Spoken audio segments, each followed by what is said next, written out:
Hello, everybody. I'm so happy that you guys are here. I am your coach. My name is Kimberly Graham, and I work with people to make sure that they know how to organize their finances in their business and in their home finances. And I want to make sure that I can help you guys do the same. Today, we're going to be talking about pain and pleasure and money and how they all are intertwined. So I'm so excited that you're here. Let's sit tight and check this out. Okay.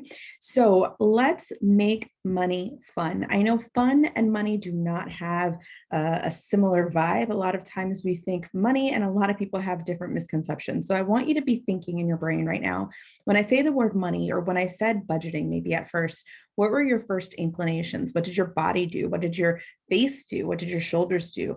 Did you get a sinking feeling in the pit of your stomach? Or did you feel excitement? Did you feel like yes? Did you feel excitement, right? Like really tap into those feelings because they all play a part in how we look at our finances every single day. Okay. So there's a lot of misconceptions about finances and about money and budgeting, and it's polarizing. It's either, oh my goodness, you got to make sure that you budget or you're going to be poor for the rest of your life. Or when you think of budgeting, many people think of, I don't have money. Many people, when they think of budgeting, think it's only for people who are working paycheck to paycheck, who are making less than a certain amount. Like there's all this like different misconceptions about what it looks like to be on a budget. They might think food stamps. They might think, I can't make any more money, right? Total misconception. Okay. So first of all, that's what a lot of people, when they think of budgeting, they think of constricting. On the other side of money, we think of money as an access to you being able to do everything you want in your life. We think of the yachts. We think of, having parties at the Cape. We think of being able to go on vacations anytime we want, being able to buy whatever we want. And let's just be real. Most of the things we see in terms of how we buy things and how we interact with our finances and how we go and purchase things like cars, homes, or whatever, they know, okay? They know that the budgeting part of things is not sexy.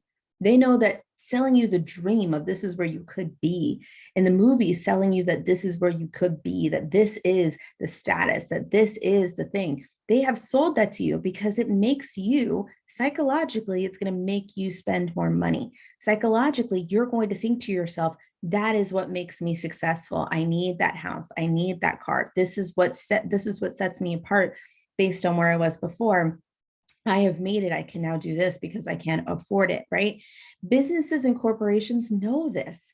They know that they don't make money by saving you money, right? By telling you, like, no, you're not able to afford that right now because you're not going to be able to pay for your light bill. What realtor is going to tell you that? They're going to say, oh, no, you can do it. The banks are going to say, no, go to the top end of your budget. You can totally make that happen because that makes them money, right? They make money off of you spending, off of you tapping into that idea of what I want, that dream, that you could call it passion that you're thinking of, right? Of course they go for that, right? That's our psyche. They want us to dream and spend big and hope that one day our money will show up with it, right? So what is the antithesis of that? Being on a budget, because they make it seem like if you're budgeting and you're managing your money and you're choosing the lower option, or if you're saying that you can't do something like this, that you're like, really? But you could do so much more. And they paint this picture, they as in society, that it's lame and that it's constricting. And that is not the case at all. In fact, if you look at statistics of most millionaires, most of them were not given, like it was not passed down to them. They made their own millions. And many of them are probably living down the street from you and you don't even know it, right? They are the ones that probably are still driving that 2004 Honda Civic, right? They might still be sitting there in their house and it's paid off. It's in full. They have investments. They might be millionaires, but you would never know it because they're not about the flashy, right? Very small percentage of millionaires are actually like that. Most of them are around the corner. Okay. So I want you to know that this is a huge misconception, that if we're budgeting and that we're telling our money where to go, that we are lame and we are constricting. Totally the opposite. We're actually more towards that idea of controlling. We are managing, we are in control, and we're not letting society's status quo tell us what to do with our money. So we talked about this at the beginning, but think about some of your mindsets about money, right? Think about how you grew up. Was money talked about? Was there fear around money? Did it feel taboo if you brought it up, if you asked questions about it? Was there a lack of knowledge? Maybe your family was fine, you were well off, you didn't really have any information or any issue about money. If you wanted it, you got it, but it wasn't really talked about. Like you weren't really like told the right way to manage your money. There's lots of different reasons why people feel a little bit like a huge question mark on top of their head when it comes to money. And therefore it's hard to it's hard to like step into that. Not only that, think about this, right? You go into college, you leave college, you have this big boy, big girl job, and now you're just supposed to just know what to do with your money. And you're throwing all of these numbers and throwing all of these like acronyms, and all of a sudden you're supposed to know how to invest, how to budget, and how to make sure that you're, getting that house, right? And then all of a sudden that's what you fall into. Oh, well, I guess I need to get the car. I guess I need to get the house. I'm making more money. And we completely have glossed over the idea of financial education. It's just not something that we do. And so don't feel bad if your mindset around it is like, I don't really know what to do, because that's many Americans, it's many people in general don't know what to do. That's why this is here, to help you understand those mindsets and realize that it is not a demotion for you to have to learn these step-by-step things, right? We all had to learn it too. And so we're trying to make it as easy as possible for you to understand how to change your mindset around money and how to really recognize some of those societal things that we have had all around us that have been shaping the mind that we have right now when it comes to money. So here's how we start. We need to realize that there is pleasure in understanding where our money is going. You need to reward yourself. So when you start this journey, when you're starting to like look through your finances and where you've been going, if you're starting to invest and you're starting to realize that putting the puzzle pieces together of where your money is going and you're feeling discouraged, I want you to stop yourself before you decide to throw your hat out of the ring and say, I'm done. I don't understand this. I feel overwhelmed. Before that happens, I want you to move from pain to pleasure around your finances by making sure you associate more pleasure with doing them. One of the ways that you can do that is a vision, right? A vision casting wall, if you want to do a PowerPoint or a slide deck presentation, or just writing down what goals you want to be able to accomplish. Okay. So think about this. If you're thinking, I want that house, I want that specific car, but I want to be able to pay for it in cash, or I want to be able to put 10,000 down on this type of car. We're trying to talk about specific goals and stuff later. You want to be able to paint your idea of what you want this to be, but paint your idea of how your money is a part of that. Yeah, you want all of these things, but how do you want to be able to feel about your money? Do you want to be able to take off work and not worry? Do you want to be able to work only 29 hours a week instead of the 40 that you've been, or the 60 or 80 you've been pulling? You want to be able to call the shots and say that you want to stay home with your kids for a year. Say that you want to be able to go back to school and not have to worry about whether you're going to be able to pay bills. Do you want to be able to pay off that student loan? Do you want to be able to help that organization that has helped you so much and you want to be able to give $10,000 to them a year?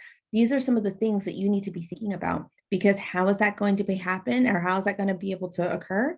Understanding your cash flow. If you're able to put those priorities in check, it's going to be so much easier for you to be able to meet those goals. So reward yourself every time you pick up your budget. Reward yourself every time that you invest, every time that you check off one of those goals. Reward yourself. Give yourself micro rewards. Every single time that you decide that you say, no, I'm going to actually make this decision instead of what society says I should do, because I know that this is smarter for my budget, reward yourself with that. Okay. I love being able to reward myself with, I like going to get massages or getting like a pedicure, but it could be as simple as just saying, we're going to go out to eat tonight. It might not be the most extravagant meal, but instead of like eating in as we've been doing, and we've been trying to save money, on Fridays, we're going to eat out. That's the way that I'm going to say, I did this. I know what I'm doing. And I know that the future me is going to be super proud of the work that I'm putting in. I want you to really think about your fundraisers and when you were in school, right? I remember these little chocolate bar things that we had to sell, these little cases of chocolate bars, and they were like $1 a piece. And we were, and in Girl Scouts, you went door to door with your little Girl Scout things. And what were you doing, right? You were raising money for a cause, right? And those campaigns are not framed as we're trying to raise money and we're trying to like save some money here, so we need some more money in this area. Like, it's not framed in a sad place, especially for the kids. It's framed in a fun place, right? Fun way. Like, we're going to raise money, guys. It's going to be so much fun. We're going to go ask our friends and family. We're going to say, hey, guys, I'm so excited. Look at this box of chocolate. Don't you want one? We're helping our family or we're helping our school be able to build X, Y, and Z. This is going to be so great. And I'm so excited about it because blah, blah, blah, blah, blah. Like, why can't we do that with our personal finances? I'm going to start putting away $100 every single month of my investment portfolio. You know why? Because I want to be able to say that in 30 years, I'm going to be able to retire. Like that feels good. Why can't we be that excited about it, right? Why can't we be that excited about looking at our cash flow and being smart about it? So, did you think about how much money you needed to be raised in a negative way? No, you were more excited about the fun gifts you got as a reward, honestly, rather than the amount of work that needed to be done to sell. You weren't focused on the fact that it took a long time to go talk to your families, to call them, to whatever, to get to raise the money. You were more excited because if you got that thermometer, do you remember that thermometer thing up to a certain amount, then you were able to actually get that prize, right? They helped you incentivize yourself as you worked on your goal of raising this much money as a school collectively. Same concept. Use this with your budget. Make it fun. If you're looking at your cash flow, if you're looking at what's going on with your money, it's your money. Like be excited about that. Make it fun. And you're going to be able to see that as you start doing that, you're going to be able to feel so much more excitement, right? You're going to feel so much more like I have to look at my money because the more I look at my money, the more excited I am about the future me, the more excited I am about how closer I am to my goals. So I hope this has helped you be able to think a little bit more about your mindset around money and how you need to change your mindset from pain when it comes to money to pleasure. It's a process, but it's such an important process. I hope this has been helpful to you. Cannot wait to share more with you. And I hope you have a really great rest of your day.